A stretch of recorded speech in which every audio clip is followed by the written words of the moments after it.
అందరికీ నా పేరు కార్తిక్, అఖిల భారతీయ విద్యార్థి పరిషత్ జనగాం జిల్లా కమిటీ. ఈరోజు రాష్ట్ర వ్యాప్తంగా కూడా పెండింగ్లో ఉన్న 8,500 కోట్ల స్కాలర్షిప్ల బకాయిల కారణంగా కూడా రాష్ట్ర వ్యాప్తంగా కూడా ప్రోగ్రాం నిర్వహించడం జరిగింది.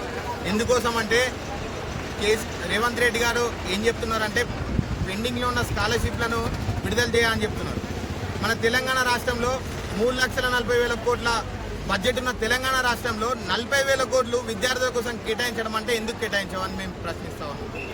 అలాగే చూసుకుంటే పేద విద్యార్థులని నువ్వు మబ్బున పెట్టుకొని ఆ రోజు కేసీఆర్ అట్లే పెట్టుకున్నాడు, ఈరోజు నువ్వు అట్లే పెట్టుకుంటున్నావు.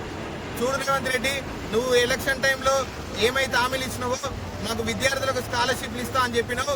అలాగే కూడా పేద విద్యార్థి ఎవరైనా ఉంటే పేద విద్యార్థులు చూసుకుంటా అని చెప్పినావు. ఇదే విధంగా మేము ప్రశ్నిస్తా ఉన్నాము.